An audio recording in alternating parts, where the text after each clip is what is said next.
اللہ بارگاہ میں آپ اور میں مل کر بیٹھ کر ابھی اس رب لم یزل کا اور نبی کریم صلی اللہ تعالیٰ علیہ وسلم کا ذکر کریں گے، رسول اللہ کے ارشادات سنیں گے، نبی کریم کی تعلیمات کو حاصل کریں گے، اور انشاءاللہ یہ نیت کر لیں کہ صرف رسول اللہ کی تعلیمات اور ارشادات سنیں گے نہیں، ان پر عمل بھی کریں گے۔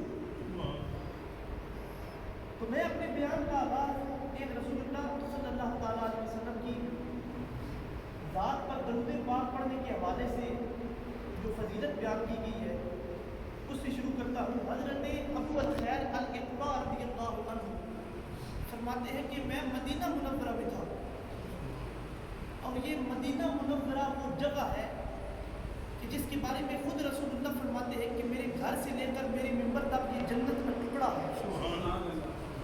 اگر کسی نے جنت نہیں دیکھی نا تو مدینے چلا جائے اور وہاں جا کر جنت دیکھ لے۔ تو یہ وہ مدینہ باغ ہے جہاں امام بخاری چلے جاتے ہیں تو 10 دن وضو کے بغیر رہتے نہیں ہیں، 10 دن اپنی قضائے حاجت نہیں کرتے، صرف رسول اللہ کے ادب کے تحت۔ یہ وہ مدینہ کا شہر ہے جہاں ترکی والے پتھر کو ہلکی سی آنچ بھی نہیں آنے دیتے، لیکن اب پھر وہاں حضور کے اصحاب کی قبروں پر بلڈوزر چلا دی گئے، وہ ایک الگ بات۔ آپ فرماتے ہیں میں مدینہ منورہ میں تھا، 2-3 دن ہو گئے مجھ پر فاقہ تھا، بھوکا تھا، کچھ بھی نہیں کھایا تھا۔ میں رسول اللہ کے مواج شریف کے سامنے آ کر بیٹھ گیا اور عرض کرنے لگا یا رسول اللہ آنا ضعیف ہوں، میں آپ کا مہمان ہوں، میری مدد کیجیے۔ اب مہمان رسول اللہ کو اور بھوکا، فرماتے ہیں میں مواج شریف کے سامنے بیٹھا تھا کہ مجھ پر نیند کا غلبہ ہوا، درود پاک پڑھا تھا کہ میں سو گیا۔ لگی رسول اللہ سامنے آ گئے، دائیں ابو بکر ہے، بائیں فاروق اعظم ہے، سامنے مولا علی ہے، دوڑتے ہوئے میری طرف تشریف لا رہے ہیں اور آ کر مجھے اٹھاتے ہیں مرحبا بضیف یا رسول اللہ، اے رسول اللہ کے مہمان اٹھ، دیکھ رسول اللہ آ رہے ہیں۔ میں تعظیماً جلدی سے اٹھا اور اپنے کپڑے درست کیے رسول اللہ کی تعظیم کے لیے۔ تو نبی کریم کے ہاتھ میں روٹی تھی، آپ نے آدھی توڑی اور میرے منہ میں رکھی اور آدھی اسی طرح میرے ہاتھ میں پکڑا دی۔ خوشی کا عالم تھا کہ میری آنکھ کھل گئی۔ تو اللہ کی عزت کی قسم میں یہ دیکھتا ہوں جو رسول اللہ نے میرے منہ میں روٹی رکھی تھی وہ منہ میں تھی، جو ہاتھ میں پکڑائی تھی وہ ہاتھ میں تھی۔ آپ فرماتے ہیں جب رسول اللہ کی وہ روٹی میں نے دیکھی نا جو اپنے ہاتھ سے پکڑائی تھی، تو نبی کریم کے گنبد خضرا کی طرف منہ کر کے نعرہ مار کے کہا صدا وسطا روے تیرا دوارا یا رسول اللہ، جتھے ہوندا غریباں دا گزارا یا رسول اللہ۔ تو یہ نبی کریم کی ذات ہے کہ اپنے مہمانوں کو کبھی بھوکا نہیں رہنے دیتے۔ ایک دفعہ رشتہ تو رسول کے ساتھ جوڑو، ایک دفعہ تعلق تو نبی کریم کے ساتھ قائم کرو۔ کہ اللہ تعالیٰ ابراہیم خلیل اللہ یا غالباً موسیٰ خلیل اللہ ہے، یہ فیضان سنت دعوت اسلامی کی کتاب ہے، اس کے اندر بھی آپ کو مل جائے گا، اور قیود الحکایات علامہ محدث ابن ابی جوزی کی کتاب اس کے اندر بھی مل جائے گا کہ اللہ تعالیٰ نے آپ کی طرف وہی فرمائی کہ اگر تو میرے قریب ہونا چاہتا ہے، قربت چاہتا ہے نبی، اور رب فرما رہا ہے اے موسیٰ اگر تو میری قربت اختیار کرنا چاہتا ہے تو پھر میرے یار محمد مصطفیٰ کی ذات پر درود پڑھا کر۔ اور رب قرآن پاک میں ارشاد فرماتا ہے فَإِنَّكَ بِأَعْيُنِنَا، کہ محبوب صرف ابو بکر صدیق، فاروق اعظم، عثمان غنی نہیں ہر وقت آپ کو تکتے، خود رب العالمین ہر وقت رحمت للعالمین کو تکتا رہتا ہے۔ تو جس نبی میں یہ مقام ہے کہ ہر وقت خدا جس نبی کو تکتا رہتا ہو، پھر کوشش کیا کریں کہ نبی کریم کی ذات پر زیادہ سے زیادہ درود پاک پڑھیں، جتنا ہونا رسول اللہ کی ذات پر درود پاک پڑھیں۔ میں نے قرآن پاک کی جو آیے کریمہ تلاوت کی یا ایھا الذین آمنوا ادخلوا فی السلم کافہ، اللہ تعالیٰ قرآن پاک میں بتانا چاہتا ہے اے ایمان والو مکمل اسلام میں داخل ہو جاؤ۔ آدھے تینکر اور آدھے بٹیر نہ بنے رہو کہ آدھا اسلام اڑا ہوا ہے، جمعے پر مسجد میں آ گئے اور باقی سارے دن گھر میں بیٹھ کر نماز ادا کرتے۔ اس آیت کے بعد میں نے ایک حدیث پاک تلاوت کی تھی، میں اس حدیث پاک اور اس آیت کے تحت یہ اپنا پورا خطاب کروں گا کہ رسول اللہ نے فرمایا ثلاث من کن فیہ وجد بہن حلاوۃ الایمان، بڑی غور کے ساتھ میری بات سنیے گا. ہم کم لوگ ہی بیٹھے کیونکہ اللہ جن کو توفیق بخشتا ہے نا وہی آ کر اس کی بارگاہ میں حاضر ہوتے ہیں. میں آج یہ حدیث پاک بخاری شریف کی 3211 نمبر حدیث پاک پڑھ رہا تھا کہ رسول اللہ صلی اللہ تعالیٰ علیہ وسلم فرماتے ہیں کہ جب مسجد کے لیے جمعے کے لیے مسجد سے آزان ہوتی ہے نا تو بندے جب گھروں سے نکلتے ہیں تو فرشتے ڈائریاں اٹھا کر بیٹھ جاتے ہیں. جو آتے ہیں نام لکھتے جاتے ہیں. جیسے ہی امام ممبر پر آ کر بیٹھتا ہے فرشتے ڈائریاں بند کر دیتے ہیں اور خود بھی آ کر صفوں میں امام کی باتیں سننا شروع ہو جاتے ہیں. تو ایک تو اس سے یہ سبب ملا کہ جلدی آنا چاہیے اور دوسرا یہ کہ فقط ہم جیسے ناکارہ بندے نہیں بیٹھے بلکہ خدا کے معصوم فرشتے بھی ہمارے ساتھ بیٹھے ہوئے. تو نبی کریم نے فرمایا ثلاث من کنا فیہ وجد بہن حلاوۃ الایمان کہ جس شخص نے نا یہ 3 عمل کر لیے گویا وہ ایمان کی حلاوت کو پا لے گا, ایمان کی مٹھاس چکھ لے گا, ایمان کا ذائقہ ٹیسٹ چکھ لے گا. ایمان ہے کیا؟ توجہ رکھیے گا. میں آپ لوگوں کے دلوں کے دروازوں پر دستک دے کے 10 منٹ کے اندر رسول اللہ کے عظمت کے جھنڈے گاڑ دوں گا. توجہ میری طرف کہ جو شخص یہ 3 عمل کر لے فقط ایمان کا ذائقہ چکھ لے گا, مکمل ایمان نہیں پا لے گا. اب یہ جو 3 میں چیزیں بیان کروں گا نا ان کو اپنے سامنے رکھ کر سوچئے گا کہ ہم مومن ہیں, کیا ہم نے ایمان کا ذائقہ بھی چکھا ہے یا نہیں. کیونکہ اللہ تعالیٰ نے قرآن پاک میں مختلف مقامات پر فرمایا یا ایھا الذین آمنوا, اے ایمان والو. اب ایک ہے مسلمان اور ایک ہے مومن, فرق. اب جو یا ایھا الذین آمنوا پر ایمان لاتا ہے وہ ہے مسلمان, اور جو ایمان لا کر اس پر عمل کرتا ہے وہ ہے مومن. سمجھ رہے؟ تو نبی کریم نے فرمایا کہ جس نے یہ 3 عمل کر لیے وہ ایمان کی حلاوت کو پا لیا. وہ کون سے عمل ہے؟ رسول اللہ نے پہلا عمل فرمایا کہ جس شخص کے دل میں اللہ اور رسول کی سب سے زیادہ محبت ہو وہ گویا ایمان کی حلاوت کو پا لے گا. اب ہم سب کا یہ دعویٰ ہے کہ غلام یہ رسول میں موت بھی قبول ہے. بہت اچھا نعرہ ہے, نعرے سے کوئی اختلاف نہیں, نعرہ بہت اچھا ہے. لیکن ہم ایک رات کو 1:30 بجے تک یہ بیٹھ کر نعرے لگا رہے ہوتے ہیں محفلوں میں, اور فجر کی نماز کے لیے بھی نہ اٹھے تو کہیں نہ کہیں ہمارا دعویٰ جھوٹ ہو. اگر رات کو ہم نے محفلوں میں 1-1, 2-2 بجے تک غلام یہ رسول میں موت بھی قبول کے نعرے مارے, اور جس رسول نے فرمایا, جس رسول سے محبت کا دعویٰ کرے کہ نماز میری آنکھوں کی ٹھنڈک, نماز مومن کی معراج, نماز دین کے ستون, یا ایھا الذین آمنوا استعینوا بالصبر والصلاۃ, اے ایمان والو نماز سے مدد طلب کرو. تو ہم رات کو 1:30 بجے تک محفلوں میں نعرے مارتے ہیں اور صبح فجر کے لیے نہ اٹھے تو کہیں نہ کہیں ہمارا یہ دعویٰ جھوٹا ہو رہا ہے. تو پھر ہم نے ایمان کا ذائقہ بھی نہیں چکھا. کیونکہ محبت تو یہ ہے نا جب محبوب بات کہہ دے پھر کر دو. رب قرآن میں سینکڑوں مقامات پر اللہ تعالیٰ نے اسی کا استعمال کیا. باقیم الصلاۃ, رسول اللہ نے اپنی حدیث مبارکہ کے اندر کئی مقامات پر ارشاد فرمایا نماز کا. تو اگر پھر بھی ہم نماز نہیں قائم کرتے تو یعنی یہ ہمارا دعویٰ کہیں نہ کہیں جھوٹ ہو رہا ہے. اگر محفل میں رات کو 1-1 بجے تک 1:30 بجے تک بیٹھ کر ایک شخص حضرت ابو بکر صدیق کی صداقت کا نعرہ مارا ہے اور اپنی زبان پر صداقت کا زیور نہیں سجاتا, مطلب دعوت جھوٹ ہو رہے. خود گھر میں جھوٹ بولتا ہے اور نعرہ سیدنا صدیق اکبر کا مارتا ہے تو دعویٰ کہیں نہ کہیں جھوٹ ہو رہے. ایک شخص رات کو ساری رات عمر فاروق کی عدالت کا نعرہ مارتا ہے لیکن دل میں انصاف پیدا نہیں ہوتا, پھر چاہے وہ ہمارے جج ہو یا کوئی بھی ہو, پھر جتنے بجے مرضی یہ رات کو یہ عدالتیں کھول لیں اور نا انصافی کے ساتھ فیصلے کریں تو یہ ہمارے دعوے کہیں نہ کہیں جھوٹے ہو رہے ہیں. بابا غور کیجئے ان الفاظ پر. یہ دین کوئی مزاح نہیں ہے, اس کی ایک پوری سند ہے. اگر ایک شخص رات کو ساری رات عثمان غنی کا نعرہ تو مارتا ہے لیکن اپنی آنکھوں کو حیا نہیں نصیب ہوتی تو یہ دعویٰ کہیں نہ کہیں جھوٹ ہو رہے. عثمان غنی رضی اللہ تعالیٰ عنہ وہ ہیں, فرماتے ہیں جس دن سے میں نے اپنا ہاتھ رسول اللہ کے ہاتھ میں دیا کبھی شرمگاہ کو نہیں ہاتھ لگایا. میں جب سے بالغ ہوا ہوں کسی نامحرم عورت کو نہیں دیکھا. عثمان غنی وہ ہے. یا پھر یہی دعویٰ عبدالستار خان نیازی نے کیا تھا کہ جب سے میں بالغ ہوا ہوں میں نے نامحرم عورت کو نہیں دیکھا. تو اگر ہم گلی سے جا رہے ہیں اور عورت ہمیں دیکھ کر راستہ بدل لیتی ہے تو یعنی کہیں نہ کہیں ہمارا یہ دعویٰ جھوٹا ہو رہا ہے.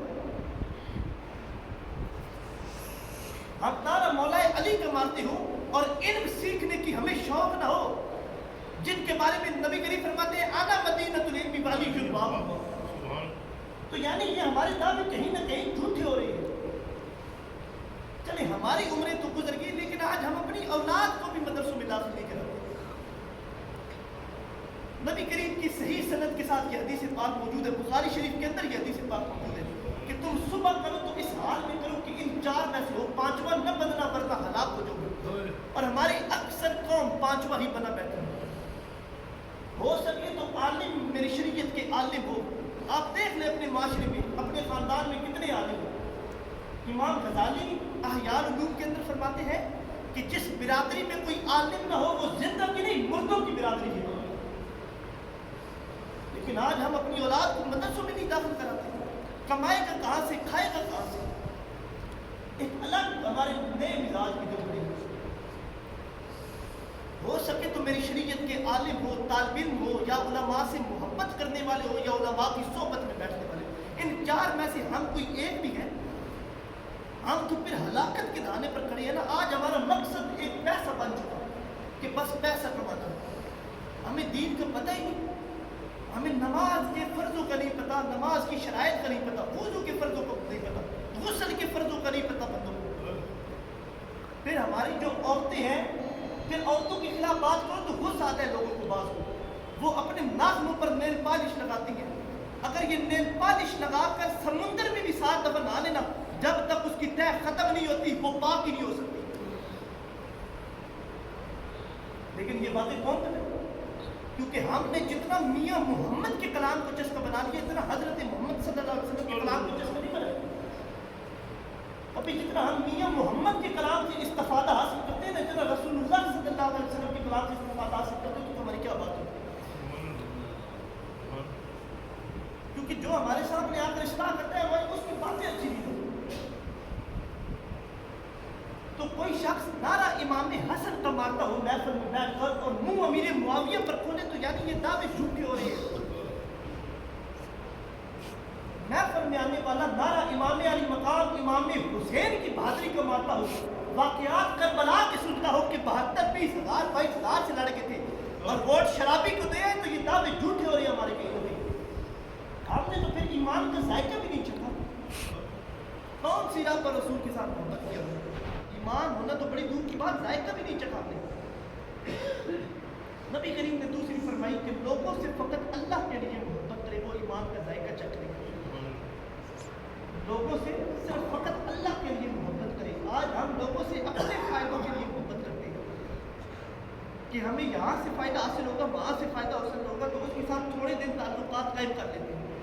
اور جب ہمیں فائدہ حاصل ہو چکا ہے تو ہم چھوڑ دیتے ہیں اس کو. آج اگر کسی غریب کو کوئی شخص غریب کی بیٹی کو پنکھ بھی دے دے نا جہیز میں, تو دل ہوتا ہے کہ اسٹیج پر ساتھ بیٹھوں اور دلہن کا باپ بتائے کہ اس نے یہ پنکھ دیا. آج غریب کی بیٹیاں گھر مر رہی ہیں, ہمارے امیروں کے گندم ہی نہیں ختم ہو جاتے. ایسی ایسی بڑی خراب ہو جاتی ہے, بس غریب کو نہیں دیتی. گندم امیر شہر کی ہوتی رہی خراب, بیٹی مگر فقیر کی فاقوں سے مر گئی. ہمیں خبر ہی کہ لوگوں کے ساتھ تعلقات کس طرح. حضرت عمر بن عبدالعزیز یا غالباً عمر بن عبداللہ بن مبارک کے بارے میں یہ واقعہ نقل کیا جاتا ہے کہ آپ ایک مرتبہ, میں پہلے بھی اسی مسجد میں یہ بات بیان کر چکا ہوں کہ کسی کام سے کسی دوسرے شہر کے لیے جا رہے ہیں, تو راستے میں آپ پر گزر ایک چھوٹے سے گاؤں سے ہوا, تو وہاں دیکھا نا تو ایک چھوٹی سی بچی دوپٹے میں کوئی چیز چھپا رہی تھی, ڈھیر میں کھڑی ہوئی تھی. تو آپ اس کے پاس گئے اور فرمایا کہ یہ کیا چیز اٹھائی اور چھپا رہی ہے. تو وہ بچی کہنے لگی, پہلے ڈر گئی, تو انہوں نے فرمایا بیٹا ڈرو نہیں, بتاؤ کیا اٹھایا ہے. تو انہوں نے بچی نے ایک پرندہ, مردہ پرندہ نکال کر دکھایا کہ ماں باپ مر گئے, اب خاندان والوں نے بھی منہ پھیر لیا. جب ماں باپ چلے جائے نا تو پھر خاندان والے بھی منہ پھیر لیتے ہیں. کہ ماں باپ ایک بہت بڑا خزانہ ہے، بہت بڑا خزانہ ہے. جب یہ چلی جائے تو بعد میں احساس ہوتا ہے، بعد میں پھر دیکھے چڑھائی جاتی ہے ماں باپ کے مرنے کے بعد. وہ ایک ہمارے عالم صاحب ہیں، وہ فرماتے ہیں باپ اور ماں کے مرنے کے بعد جتنی تو دیکھے دیتا ہے نا، کبھی کچھ عرصہ پہلے ان کو تھوڑا تھوڑا کھلاتا رہتا تو شاید 4 دن اور گزار جاتے وقت کیتی جوندیاں نہ قدر ماں پیو دی مویاں ڈھونگ رچوڑ دا کی فائدہ، سا ہوندیاں بھوک نہ پیاس پچھی پچھو تیگا چڑھاؤں دا کی فائدہ.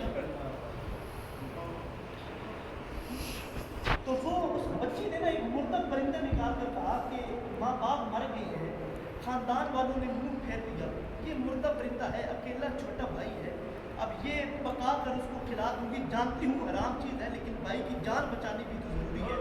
آپ نے اپنے غلام کو بلایا، کہا کتنے درہم ہے تمہارے پاس؟ تو غلام نے کہا کہ جب نکلے تھے تو 1200 تھے، 80 درہم یہاں تک لگ گئے، 1120 درہم باقی رہ گئے ہیں. فرمایا 80 درہم اور نکال لے، باقی مجھے دے. آپ غلام کہنے لگا کہ حضور حج پر نہیں جانا؟ تو فرمایا جب خدا حج یہی قبول کر رہا ہے تو عمر بن عبدالعزیز کو آگے جانے کی کیا ضرورت ہے؟ لیکن یہ باتیں کون بتائیں؟ آج تو جو غریبوں کے ساتھ ملازموں کے ساتھ سلوک کیا جاتا وہ آپ لوگوں کے سامنے. غریب کی جو ایک ہم نے ویلیو سمجھی ہے وہ تمام لوگوں کے سامنے ہے. عدالتیں امیروں کے لیے رات کو 12 بجے بھی کھل جاتی ہیں، غریبوں کے لیے کھلی بھی ہو تو بند ہے. تو نبی کریم نے تیسری چیز فرمائی کہ مسلمان کا کفر کی طرف لوٹ جانا اتنا برا ہو جس طرح آگ میں گر جانا. اب جب یہ میں نے حدیث پاک پڑھی نا تو ان دونوں چیزوں کی تو میں نے تشریح اپنے ذہن میں سوچ لی کہ اس طرح یاد ہو جائے. اب اس کی مجھے نہیں سمجھ آ رہی کہ میں اس کے آگے میں کیا بیان کروں. بس اتنا بیان کر دیتا ہوں کہ ہمارے آپ لوگ جانتے ہیں کہ جو ڈرامہ کے اندر ایکٹر ہوتے ہیں اور ایکٹریس ہوتی ہے، ان کے نا سالانہ فنکشن ہوتے ہیں. اب غور کیجیے گا، تو جب ان کے فنکشن ہوتے ہیں نا تو ادھر جا کر ان سے کوئی سوال ہوتا ہے کہ آپ نے اتنی بڑا عہدہ پا لیا ان کے حساب سے، تو کہتے ہیں کہ اللہ کا شکر ہے کہ رب نے مجھے یہ توفیق دی. کیا حرام کام ہے، ناچے ہیں گانے ہیں، کام حرام کیا ہے اور نسبت خدا کے ساتھ جوڑ دی. اب مجھے بتائیے حرام کام کر کر نسبت خدا کے ساتھ جوڑ دینا کفر ہے کہ نہیں؟ لیکن اپنے آپ کو مسلمان کے پتہ ہی نہیں ہے دین کا، سب دین کے ٹھیکیدار بنے پھر ہیں. جس سے پوچھو وہی دین کا ٹھیکیدار، انجینئر ہو پلمبر ہو، جس کا دل کرتا وہی دین کا ٹھیکیدار ہو. آج سب نے بخاری مسلم ترمذی نسائی ابی داؤد ابن ماجہ کے نام رٹے ہوئے اور اردو حدیثیں پڑھ کر لوگوں کو سنائی جا رہے ہیں. نہ تشریحات پڑھی نہ شروحات پڑھی. لیکن کون بتائے؟ تو دین علماء سے سیکھا جاتا ہے، دین انجینئر اور پلمبروں سے نہیں سیکھا جاتا. جو 8 سال مدرسوں میں لگائے ہیں یہ لوگ پاگل نہیں ہیں. انجینئر کوئی بھی اٹھ کر 5 دن اس نے بخاری پڑھی نہیں ہے اردو کے اندر اور آ کر آپ کو بتانے لگ پڑے. اور بڑے بڑے اولیاء پر، حضور داتا علی اجمیری پر، امام احمد رضا خان پر اور رسول اللہ کی ذات پر تشریح کرنے شروع ہو گئے. تو اس وقت ہر طرف جس طرح سمندری لٹیرے ہوتے ہیں نا، اسی طرح دین کے لٹیرے پھرتے ہیں. تو اپنے دین کی حفاظت کرنی ہے. دین ایک دفعہ ایمان چلا گیا نا تو پھر واپس نہیں آتا. خدا رہا ان تمام باتوں پر غور کریں. آ کر سن کر اٹھ جانا یہ کوئی معیار نہیں بن گیا، کچھ عمل کرنا سیکھیے. تو میں آپ تمام لوگوں سے گزارش کرتا ہوں ان تمام باتوں کو زیر نظر رکھتے ہوئے سوچئے گا کہ کیا ہم نے ایمان کا ذائقہ بھی چکھا ہے. اگر نہیں چکھا تو انشاءاللہ نیت کر لیں آئندہ کے بعد صرف ایمان کا ذائقہ نہیں چکھنا، مکمل مومن بن جانا. وما علینا الا البلاغ.